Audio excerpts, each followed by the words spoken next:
Hello there, Hacksaw Iron Wolf here, and in this video I am aiming to break down the DLC and update coming alongside it. The Twisted The Twilight DLC is a Lord Pack coming out on December 3rd, priced at £7.99 or your regional equivalent, and it is currently 10% off as a pre-order bonus. The DLC is the 5th Lord Pack release for Warhammer 2, and it includes 2 legendary lords, 2 legendary heroes, 1 lord, 1 hero, 12 new units, 6 of which are regular recruitable units, and 6 Regiment of Renown. The Sisters of Twilight, Niestra and Arahan are the new legendary lord for the Wood Elves. The Heralds of Ariel start in the Witchwood, which is located closest to Grand Hierophant Ketept and Morathi. You also own the Oak of Ages in Athelloren. The unique faction effect is the Mage Queen's Authority, which gains you access to the Forge of Daith, more on that later, 10% extra ammunition for all armies, and the Volley of Kurnus ability for Hawk Riders. Throt the Unclean is the new legendary lord of Clan Moulder. In the Vortex campaign, he starts in the Chill Road next to Malekith and Crone Hellebron. In the Mortal Empires map, he starts in Hell Pit, which is bordering the Norscan Mountains. His faction effect is called Splice, Mutate, Multiply, Destroy, and this allows access to the Flesh Laboratory. It increases the hit points by 10% for all characters and reduces construction costs of 50% for breeding stock, pits of the Packmasters, force feeding chambers, and laboratory buildings.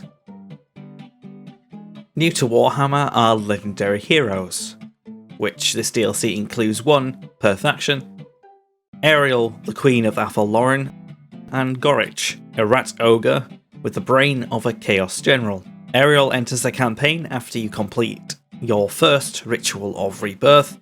She has all unique items: the Heartstone of Athelloren, Dart of Doom, Berry Wine, Acorns of the Oak of Ages, and Wand of Witch Elm.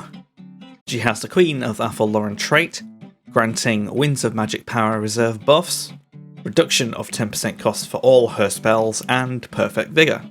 Ariel has 10 unique skills in her skill tree: Isha's Blessings 1 and 2, Aspects of Isha 1 and 2, Forest Gifts, Right Pickings, Terrible and Beautiful, channeling her Galadriel there.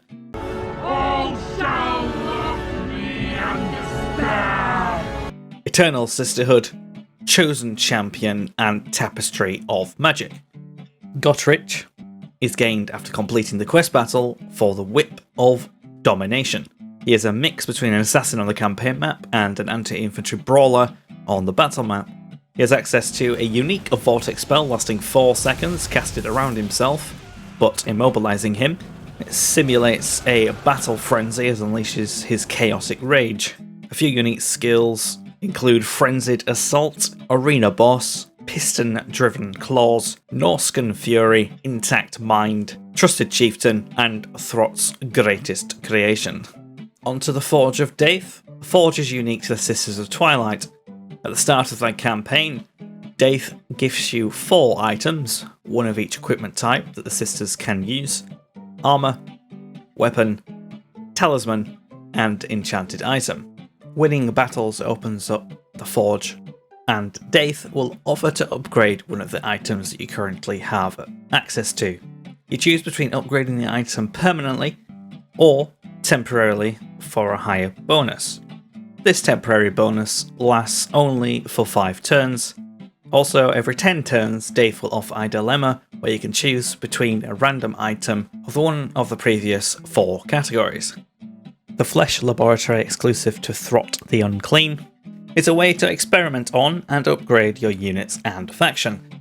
Split into 3 parts, you have Infantry Augments, where you have 18 in total, Monster Augments, also having 18, and finally the laboratory itself. You spend mutagens to upgrade your infantry and monsters, each costing 25 except the top 3 in both categories that cost 50 mutagens each instead. Upgrading your units too much comes at a cost, however. Your units gain instability. Instability is manifested as a direct damage ability on your unit against itself, which levels out at different percentages based on what instability level the unit has reached. So the unit will not die in the battle due to its instability, but it will be weakened as a result. Moving on to the laboratory, here you unlock, by initiating growth vat birthing, faction-wide bonuses by spending food and gold. There are 9 of these in total, 3 unlocking at a time after reaching certain growth vat birth counts. Also, there are 3 options at the top to either buy 100 mutagens, buff your lords, or increasing your monster's casualty replenishment rate. After purchasing one of these are then put on to a 10-turn cooldown. The growth vat fills up over time, filling with growth juice, which is increased in rate with buildings, fighting battles, and a passive amount generated by juicing down those poor clan rats. The growth vat first allows you to spawn a wolf rat cluster at 500 plus juice, a rat ogre cluster at 650, a brute horror cluster at 800, a mutant rat ogre cluster at 900, and finally, at 1000, a hell pit abomination cluster. A cluster spawns multiple units and a guaranteed unit of the specified type, and often gives you some other growth vat units from clan rats to rat ogres and brute horrors, etc, etc. Moving on now to the juicy meat of the Wood Elves update accompanying this DLC, Amber is reworked from the ground up. No longer will you be starved for Amber and forced to conquer the world to feed the Wood Elf machine. You will only require it for unlocking up to 10 unique technologies in the middle of the tech tree. You gain Amber now after completing Rituals of Rebirth. A Ritual of Rebirth is initiated by the player when a magical forest has reached its maximum forest health. Forest health is seen when hovering over the forest settlement's name, or when zoomed out to the strategic overlay map. Increasing forest health is done by winning battles, raising settlements, pacifying heartlands. Heartlands are neighbouring settlements to the forest, resolving encounters, building the branches of Gur, and researching the Kadai technology. To initiate a Ritual of Rebirth, you simply click on the purple icon to the top right of the forest health wheel. Multiple encounters are then spawned nearby, where over a few turns an enemy faction musters an army to try and raise the forest before it is awoken. However, before that happens, you have the option to ride out and attempt to ambush them before they are ready, instead of waiting for them to siege your forest. Completing the ritual allows you to build a unique special building that gives faction-wide bonuses and enables Athelloran style forest attrition to that region. Another bonus to leveling up the forests around the world is that they give faction-wide bonuses that increase in quality as you increase the forest health. A new addition to the Wood Elves is the Deep Roots system. When an army is in any magical forest, you can travel instantaneously across the Deep Roots to another forest in the world, making it a whole lot easier to defend and retake the forests that are under threat. The caveat, however, is that there is a 10-turn cooldown after activating, so you best set up your forest cabin home for a while. Coming alongside this DLC are 3 free DLCs. A Wood Elves Legendary Lord, Gottrich, a Skaven Chieftain Hero, and finally a Glade Captain Hero, who is only redeemable on Total War Access. Gottrich, the free LC Legendary Lord, is only playable in the Mortal Empires campaign, and starts in the Griffin Wood, wedged between Telebekland and Ostermark.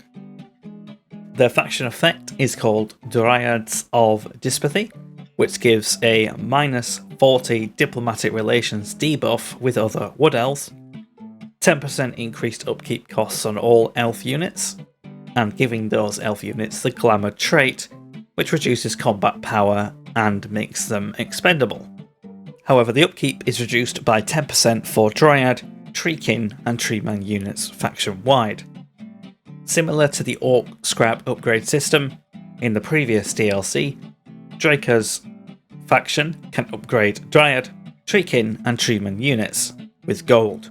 These are the aspect of the Birch, Oak and Willow. The Birch upgrade increases armor piercing and speed, but reduces physical resistance. The Up upgrade increases armor and adds charge defense, except the Treemen, which boosts missile resistance, and they all sacrifice speed. The Willow upgrade boosts bonus versus infantry and melee defense for the Dryad and Treekin units. The Treemen instead boosts base weapon damage instead of the bonus versus infantry there, and they all sacrifice armor piercing weapon damage. So that's it for this video. I hope you've enjoyed and found some useful information about the new DLC and update. Just as a reminder, the DLC launches on the 3rd of December, which is almost 4 years to the day since the Wood Elves first entered the fray in Warhammer 1, December 8th, 2016. Let me know your thoughts on the DLC in the comments below, and if you're feeling especially awesome, you can like the video and subscribe. I do hope to be releasing more curated content like this from now on, as the changing world of content creation pushes me to innovate and expand. Well, that's it from me. Goodbye, take care, and see you next time.